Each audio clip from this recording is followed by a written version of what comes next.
السلام عليكم. الحمد لله على نعمة الإسلام وما أعظمها من نعمة. في الأيام اللي فاتت دخل عدد كبير من غير المسلمين الإسلام. سبحان الله العظيم كانت فرحتنا بيهم كبيرة، مش بس عشان ربنا سبحانه وتعالى أنقذ الأنفس ديّة من دخولها النار، لأ كمان علشان هي نوع من أنواع النصر والتمكين اللي ربنا سبحانه وتعالى بيبشرنا بيه.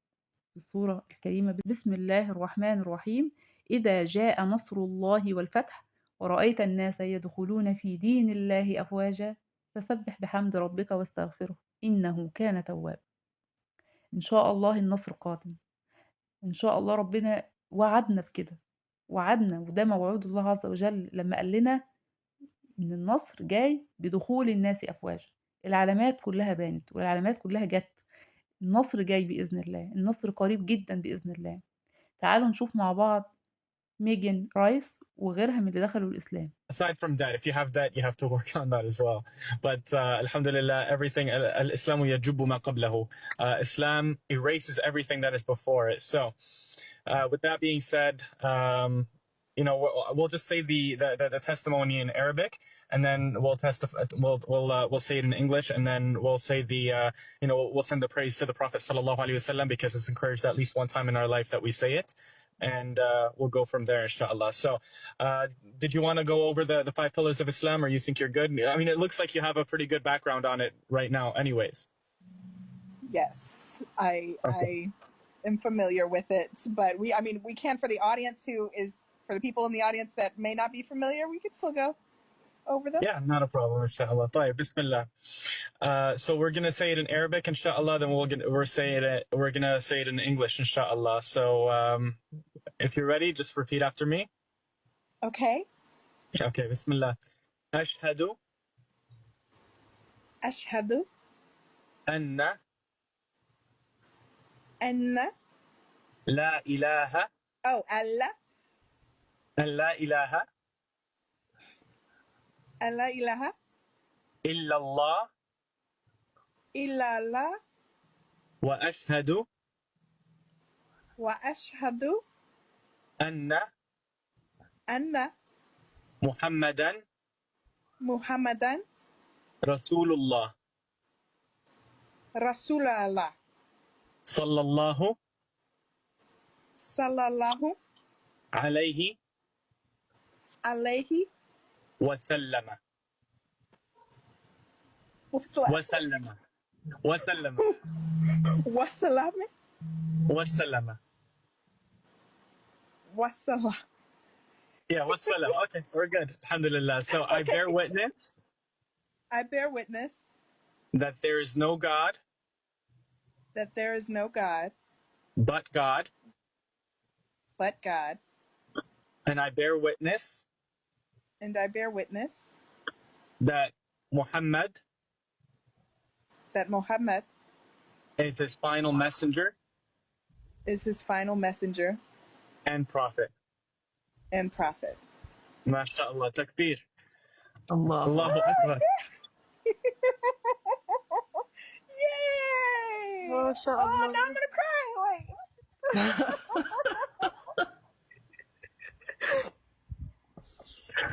Welcome. Welcome. You. Inshallah, this is the beginning of your new life. Alhamdulillah. This is the day that it's as if your mother has given you birth all over again. Alhamdulillah. We're all very, very happy. Everyone in the comments that's saying Allahu Akbar, they're happy for you. Everyone is happy for you in the comments. We don't want you to get scared. الأحداث الأخيرة هي اللي جمعت القلوب دي والمشاعر دي، هي اللي عرفت الناس طريق الحق. الناس اللي دخلوا الإسلام كان ما بيننا وما بينهم آلاف السنين الضوئية من الفكر والعقيدة والدين، كانوا بعاد جدا عننا، لكن سبحان الله بالأحداث الأخيرة اللي حصلت قربوا مننا وعرفوا يعني إيه الإسلام ويعني إيه القرآن، وليه الناس ديّة بتضحي بحياتها بالشكل ده، ليه الناس دي بتستشهد والشهادة عندها أمر ما فيهوش فيه حزن، ما فيش فيه زعل، بل بالعكس ده فيه فرح وفيه إحساسهم بالانتصار والنصر. لإن إحنا عندنا في الإسلام عارفين كويس أوي إن الرسول صلى الله عليه وسلم قال لنا موتانا في الجنة وموتاهم في النار. فموضوع الشهادة بقى أمر سهل وأمر سهل على النفس، لأن لأن الشهيد عارف إنه بيشفع في 70 من أهله، وعارف إنه في منزلته مع الأنبياء والرسل. فسبحان الله، عشان كده الأمر بقى سهل. وعلشان كده تعالوا نتفرج على العجب اللي ليه الأجانب تعجبوا من ثبات المسلمين في وقت الحرب ده. تعالوا شوفوا قالوا إيه على المسلمين. You Gazans have liberated the United States of America. I started reading the Quran because I wanted to work through misinformation. So, did you know that every Friday Muslims are encouraged to read Al-Kahf? I hope you guys will stick around for me to do my shahada. So I started listening and reading the Quran and seeing how strong the Muslim brothers and sisters' faith was, even after trying to be shut down by the Western media.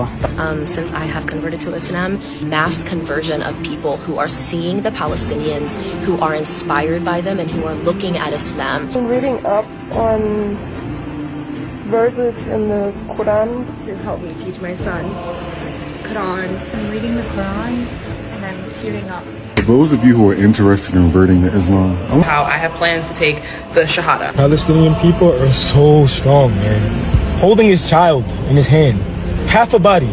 Guys, I'm a Muslim today! And as I've been witnessing this complete genocide in the past 3 weeks, but you know, my experience since I became Muslim, incredible spirit of the Palestinian people that you're seeing on your screens is Islam. Because there are a lot of people who hate Islam and Muslims out here in the West, and yet they have never read a book, never read the Quran, for example. And I didn't feel that way reading the Quran. Well, turns out people aren't as brainwashed as I thought. It's just the news here. الله أكبر ولله الحمد. الحمد لله على نعمة الثبات، الحمد لله على نعمة الإسلام. ربنا يرزقنا الثبات، وندعي لأهل غزة دايما في كل دعائنا، ما ننساهمش أبدا من دعائنا وفي كل وقت. وعايزين نعلم ولادنا يعني إيه تاريخ أجدادهم. أجدادهم هم صحابة رسول الله صلى الله عليه وسلم. عايزين نحكي لأولادنا عن البطل خالد بن الوليد، وعن خطته الحربية اللي خدها الأجانب علشان يدرسوها في كلياتهم الحربية. عايزين نحكي لهم عن الصحابي الجليل عبد الله بن رواحة في غزوة مؤتة، اللي يعني رفض إن هو يترك راية الإسلام إنها تقع على الأرض في المعركة لما المشركين قطعوا دراعه اليمين، فمسك الراية بدراعه الشمال، ولما قطعوا له دراع الشمال مسكها بعضديه. سبحان الله العظيم. وبعد ذلك استشهد. عايزين نحكي لهم على أجدادهم. عايزين ولادنا يطلعوا رجالة بجد.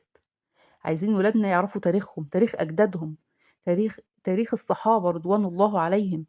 عايزينهم ما يطلعوش يرقصوا على التيك توك، عايزينهم يغيروا من سلوكياتهم للأحسن وللأفضل. ودايما لازم نفتكر الآية الكريمة: إن ينصركم الله فلا غالب لكم. إن شاء الله ربنا جاي بالنصر، إن شاء الله النصر قريب جدا. ديننا عظيم وقرآننا عظيم. تمسكوا بالقرآن، علموا ولادكم القرآن بشكل كويس، عرفوهم الآيات وعرفوهم التفسير. حاولوا تكونوا معاهم وتعرفوهم الدين، ما يبقاش الدين هامشي، ما يبقاش الدين ان احنا بنحفظ قرآن وبس بدون فهم المعاني الآيات والصور. افرحوا بدينكم واشكروا ربنا سبحانه وتعالى على نعمة الإسلام، والحمد لله على هذه النعمة العظيمة. دمتم بخير وسعادة يا رب. أتمنى فيديو النهاردة يكون نال إعجابكم، ويا ريت اللي لسه معانا ومستمر لهذه اللحظة في الفيديو يا ريت لايك وشير وسبسكرايب وتعليق على الكل عشان يوصلك فيديوهاتنا الجديدة. ودمتم بخير وسعادة يا رب.